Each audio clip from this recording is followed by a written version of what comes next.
Let's see.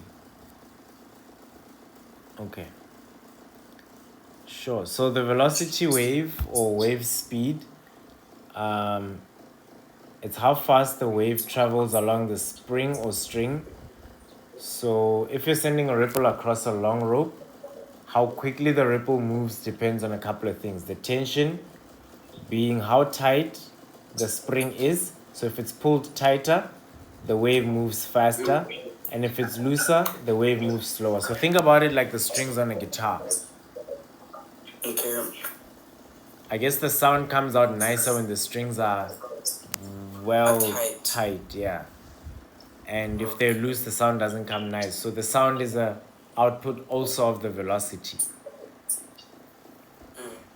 And then also the mass per unit length, how heavy the rope is or the spring is per meter of length. So a thick rope, the waves move slower because it's harder for the wave to move through it.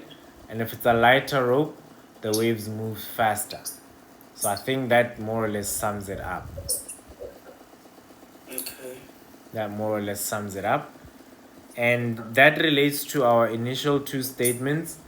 The velocity directly corresponds with the tension in the spring. So the tenser the spring is, the faster the velocity. And the mass density, if it's heavier and thicker, then the velocity will be smaller. Okay.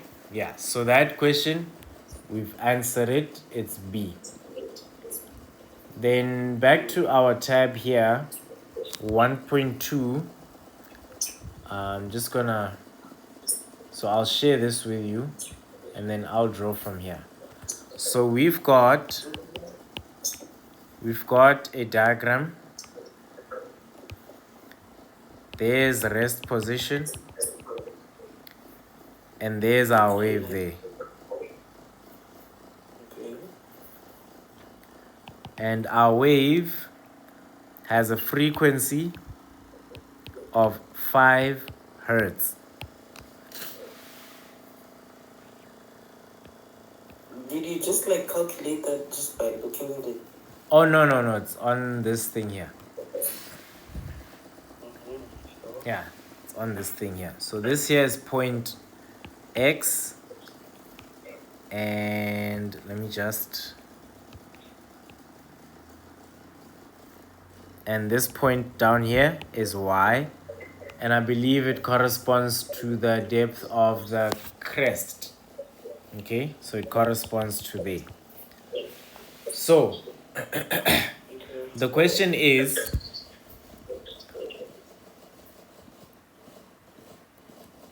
the question becomes, what is the distance between X and Y? What is the distance between X and Y?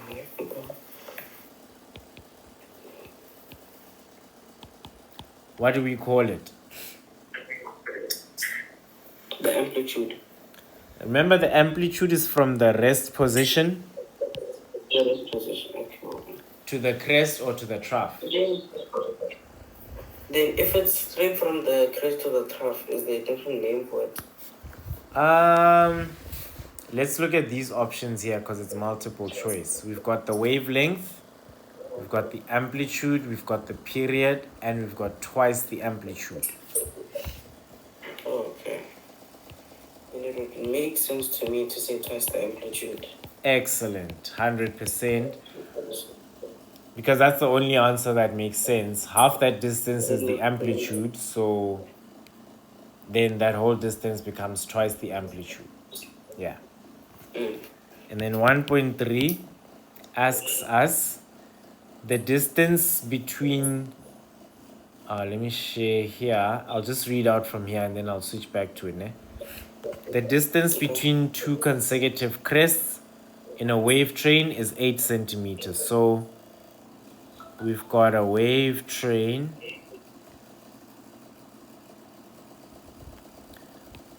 And between crest 1 and crest 2, the distance is 8 centimeters. Ne? So that's the wavelength, by the way. That's Ne? the lambda of one wave. That's the distance between two successive or consecutive crests. Yes. Yeah, back-to-back crests. Ne?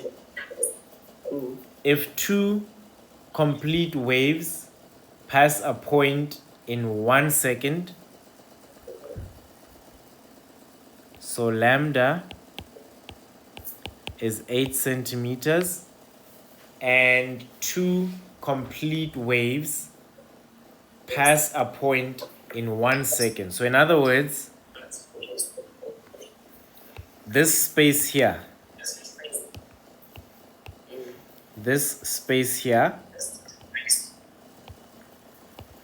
goes past a point, past this point here, in a time frame of 1 second. So we've got a period of 1 second, and in that 1 second, two of these waves pass. We need to determine the velocity of the wave. So let's go back to our definitions. Period is 1 over frequency. Is velocity the speed? Wave velocity. Yes. Yes. Is that the speed? Yes, we So can. that's why they say the symbol for speed is V. That V Yes. is basically velocity. Yes, excellent. Yes, that is true.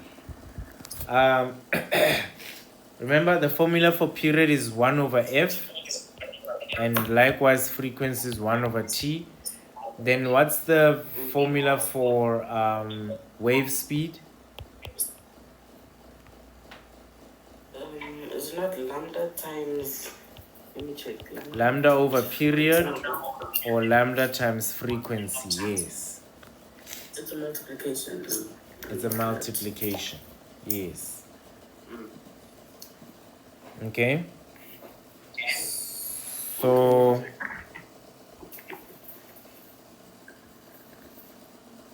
based on that math, when we substitute the information that we've got,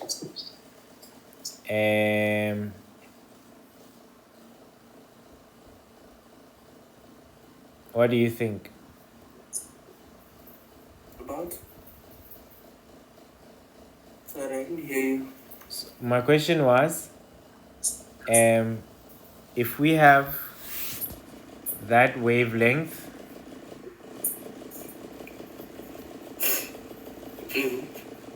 of 8 centimeters,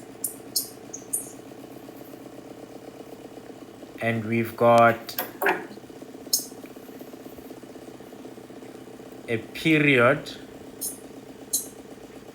of 1 second, then what's the frequency?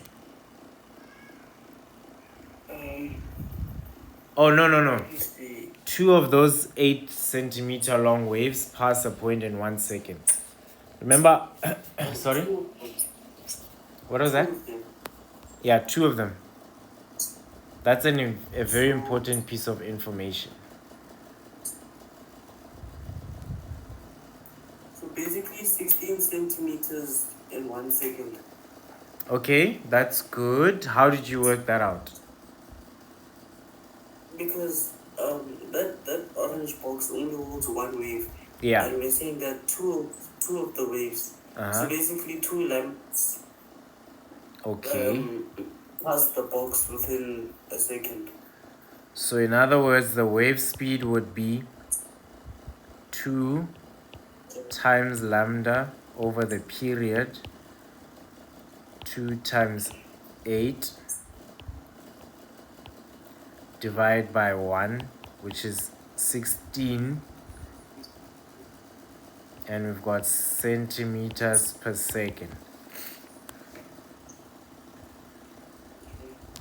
Yeah, I'm happy with that because the frequency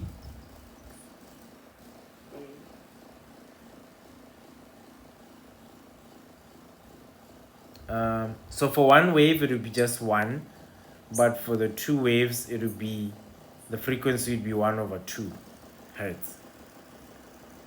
Okay. Yeah, that's what that means. Okay. The second question, let's share this tab. It says give one word. What's that? I'm saying we actually did that question in class of the 8 centimeters, Is it? 16 centimeters. May I ask what your educator advised for this one? Like, how did they suggest you can work around it? I want to hear. Hmm? For the one we just did. Yeah, yeah. Let me check for you.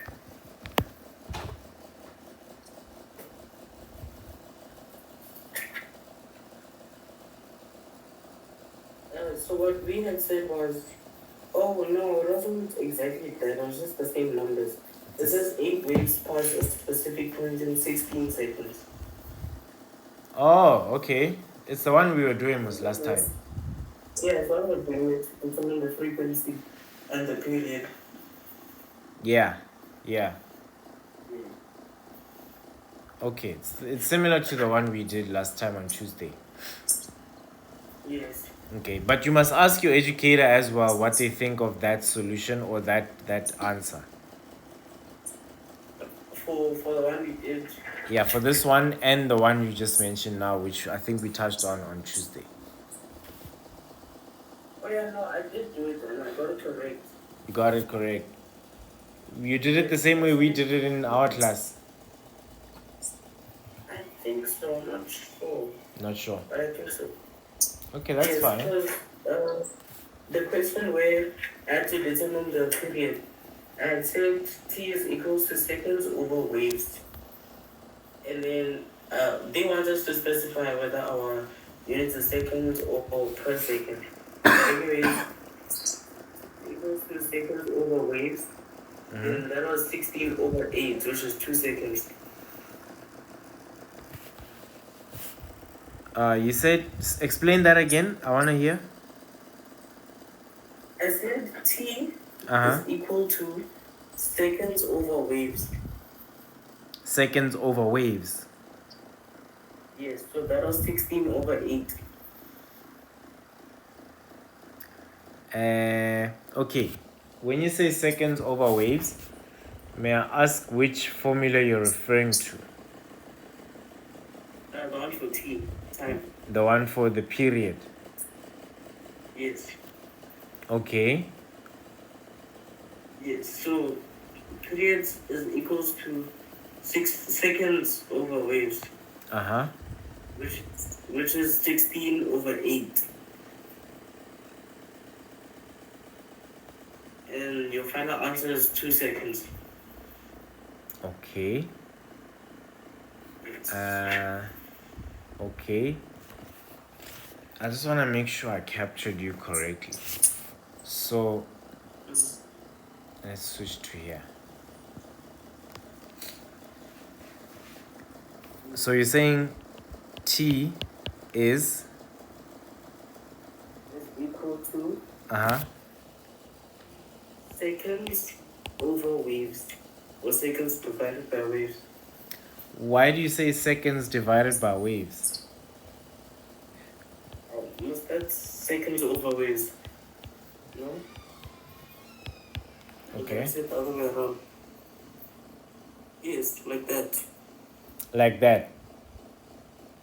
Okay. Explain how this one you came to formulating it. That one? Yeah, the formula of seconds over waves. That's the formula they gave us. That's the formula. We already have the waves. We already have the seconds. No, you know why I'm asking about this formula, ne? Because how it looks here, ne? Remember T is a measurement of time, ne? Yes. So on the other side of the equation, I'm not sure if you can also have a measurement of time in the same equation. So you may have gotten the answer correct. I'm just questioning that the equation seems to have the same variable or unknown or in on both sides of the equation. So mathematically, that will not make sure. Okay, putting that down because nobody realized that. And the teacher's the one that gave us that method. Is it? Mm. Yeah, That's just insane. ask How about didn't you it. realize that? Say what? I'm saying that's insane. How didn't you realize that? So that means that formula is for something else. Because how do you calculate the time using time and still get time? Yeah, that's why I think just check with the educator um, where the formula comes from, and then you can have a discussion with them in class or after class. Either way, it should work. But I'm just putting a question mark on that claim, yeah. Mm. I'm just putting a question mark on that claim. Um, that's why I'm saying before we even go to check the answers in the answer book, let's look what other references are saying. Let's hear what ChatGPT would suggest. And then also learn from what you learn in class and see how we can balance that. Alright? Mm. That's more or less my role. Um, so but despite this, you got the correct answer of 16 centimeters per second. No. That.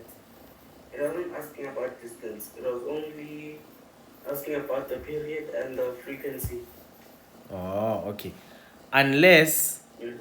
instead of a t this side, then it's frequency equals period over waves.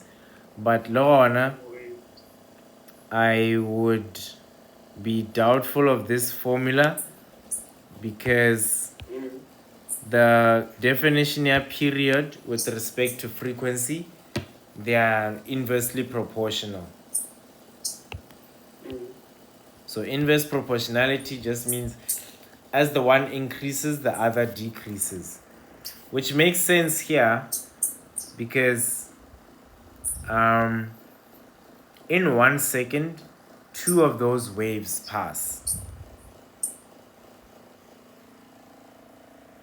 So that means if we have a period of 1 second and it equals 1 over the frequency, then, but f cannot equal 1 hertz. Maybe there's something I'm missing there. Um, um, um, um, um, um, um. But yes, this claim here would make more sense. Ne? This one here would make some sense on the account that the question asks us if two full waves, or rather, what does it say? If two complete waves, yes. Two complete waves would mean one 8 centimeter long wave passes and then another one 8 centimeter wave passes. And they do that in 1 second. So if it was just 1 8 second passing in 1 second, then the velocity would just be, yeah, let's think about it like that. If it was just 1 8 centimeter wave train, ne, two consecutive crests. If it was just the 8 centimeter passing in 1 second, then the velocity would simply be wavelength divided by period, which is 8 divided by 1, which is 8 centimeters per second. But now we have two wavelengths, or the same lengths, passing the point at 1 second, in 1 second rather, then the velocity should be double. to compensate for the fact that if it's one wave, it's slower. Does that make sense? I'm hearing it. You're hearing it? Yes, please explain it one last time. Okay. So let's start here. Ne?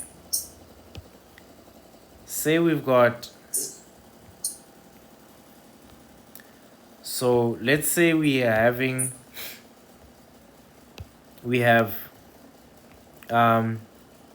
1 times 8 centimeter long wavelength, and then we have 2, and then we have 3, and then we have 4, ne? Times 8 centimeter long. What this means, or how it looks, the first scenario would probably look something like this. We have, right? And this time here is 1 second. And then in the other instance, we'll have 1, 2, ne? But that means in order to have the same amount of time pass, we would have something like this. Then in this case, we would have, and in the other case, we'd have 1, 2, 3, 4. Okay? So what this tells us is that to pass one point, that 8 centimeter long distance will travel at its normal speed, 8 centimeters per second. And why is that?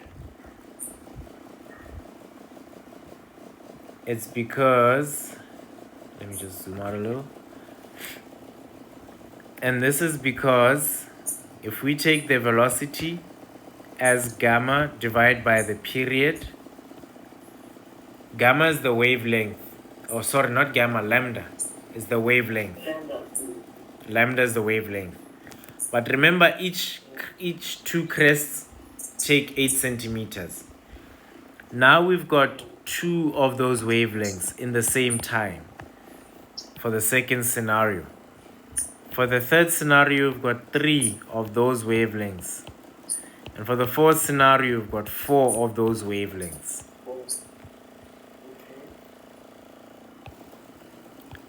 They all pass through the same point in a period of 1 second. Yeah. So what this means is t is still 1 second here, but the total wavelength that's gonna pass there is gonna be 2 times 8 for the second one, where 2 of those full waves pass. If t equals 1 second still, but our lambda has 3 of these times 8, then this would be 8, 16, 24. And if in the same time frame or period, lambda, there are 4 of these, I shouldn't be putting these per seconds there actually. I should be putting them 1632 centimeters. Ne? So coming back here we'll definitely have 8 divided by 1, 16 divided by 1, 24 divided by 1, and 32 divided by 1. That's how the maths would work out. Where are these fractions coming from? Where's what? Oh, because of the time. Because of that? These fractions, 8 over 1, 16 over 1. Yes. Over 1. Is that centimeters over time? Yes. Remember, velocity is distance or length divided by time, right? So in the case of waves, it becomes wavelength over period in the case of transverse waves, which means that would be lambda over t, and that's what explains these.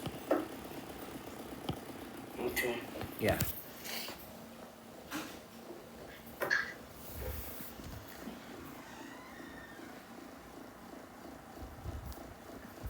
So far? Okay. I get it. I see what you're doing. You see what I'm doing, eh? I'm just comparing. Remember when they say the wavelength passes a point over a certain amount of time, you already have the period. And if we're using wave speed, then we use this formula. Ne? This one here that I'm highlighting. It's the one showing. Yeah.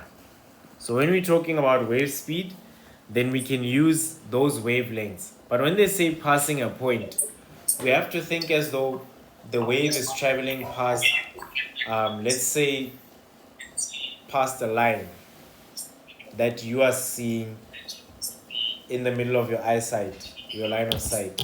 That first wave passes. So if one wavelength passes in 1 second, then it's 8, or that wavelength divide by 1. But if 2 of those pass in 1 second, then it's twice that wavelength divide by 1. 1. Yeah. Unless if the period were a different quantity altogether. Let's say it was 5 seconds, but we would still divide by 5 in the same scenario as here. Ne? Yeah. So I want us to quickly do these one-word questions. Ne? They say give one word or term for each of the following descriptions. Write only the correct word or term to the question number. So for question 2, 2.1, they say a single disturbance that moves along or through a medium.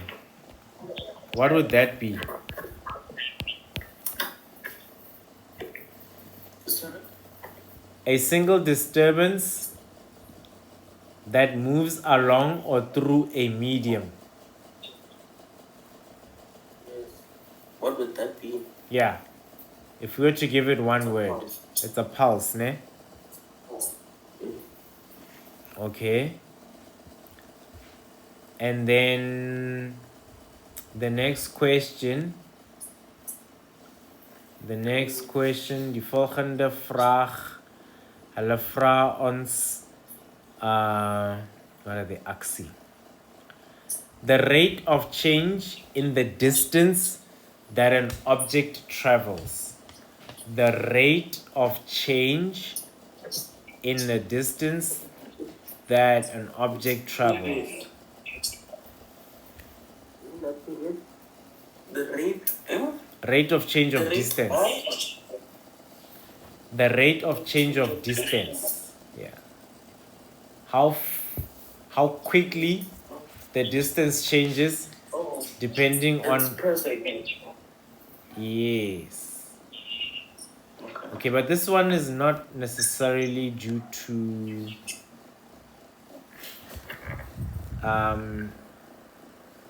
waves, but it does apply. The rate of change of distance is typically speed, ne? Okay. And if you think about it from this example we just did of waves, how fast is the wavelength moving past the point? That's what the question was asking. How fast is the wavelength moving past the point? Yes. So that's the rate of change of the displacement of a pulse or particle that's on a wave. Okay. So that would still apply. All right.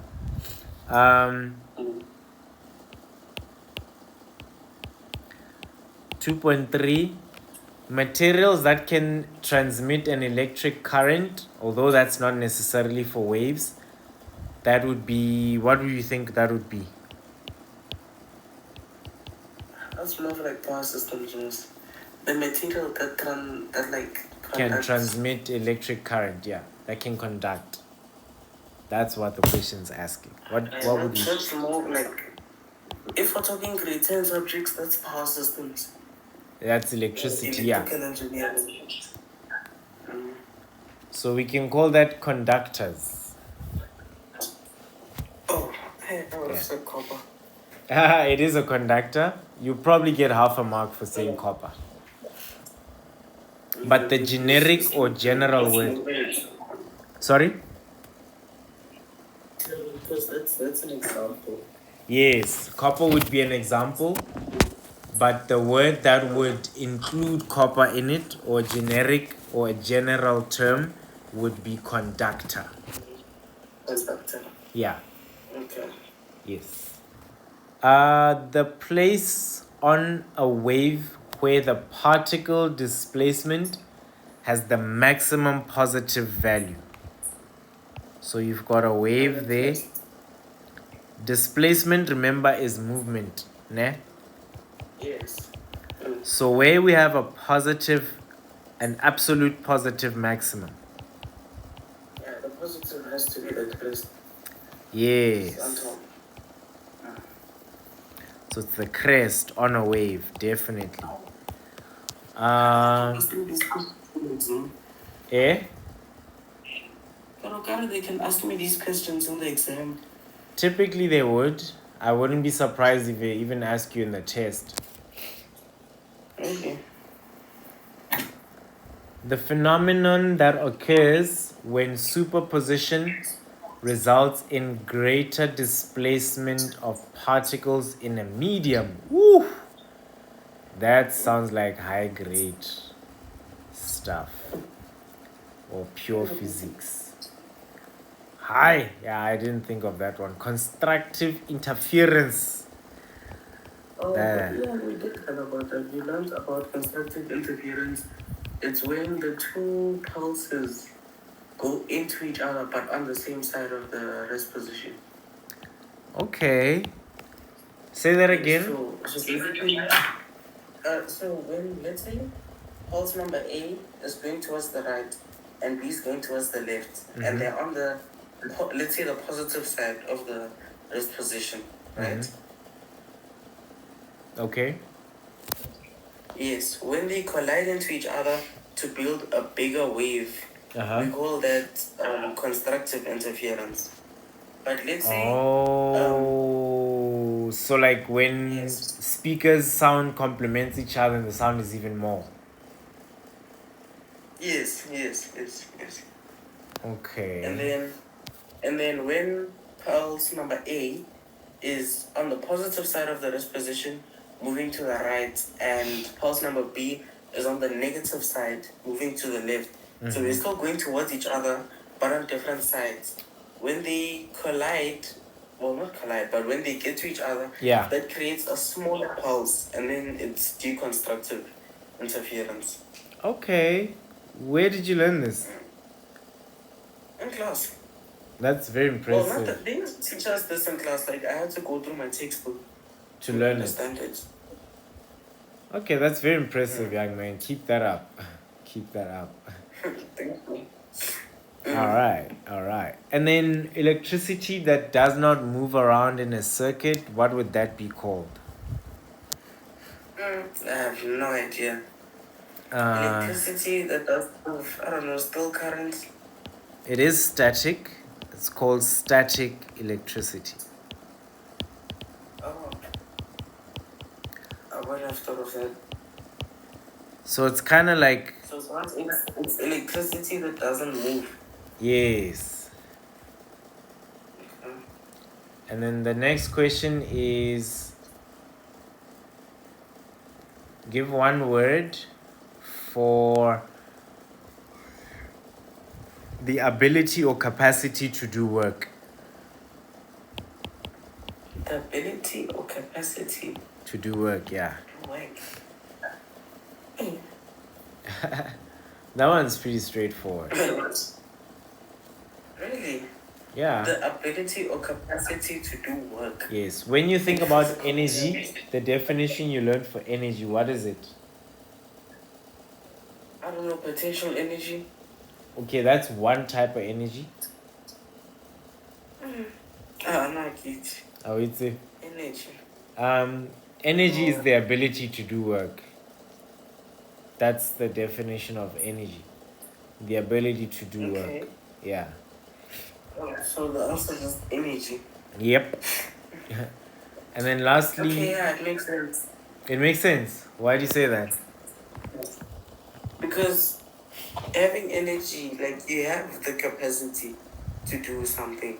Even if it's not, like, yeah, you just have the energy for it. Alright, cool. That's cool. And then the last one, sound caused by irregular vibrations. What would that be? Frequency, sound waves, sound caused by irregular vibrations. Yeah. That's apparently classy. called noise. It's just noise. Oh. Yeah. Mosquito in my ear. Oh, okay. A sound caused by irregular vibrations. Yes. Yeah, true. It causes a noise because if it's balanced, like if the sound is going at the same time, you wouldn't really say it's noise. Like let's think of it as like a choir. Yeah, when the It's like sound if is they in sing the harmony. same thing at the same time, we can't say it's just a whole lot of noise. But if this person is singing that song and that person is singing that song, then yeah, that's just a noise. Like what's happening? Yeah. It's unbalanced. Yeah, exactly. Exactly. So yeah, I think I should put this up on our classroom. What do you think? And then you can practice with it. Yeah? Okay. I'm gonna put this up on classroom, then you're gonna practice with it. And for tonight we'll just end here. And then you can also That was go a through. great lesson, actually. Eh? Saying that was a great lesson. This was a great Especially this test. ne? Yeah, I think we should do more of these when we have a topic we do it the Tuesday and then we do practice rounds on Thursdays. Same with maths, we have a topic on Monday and then we do practice rounds on Fridays. I think that was work out now for us. Yeah.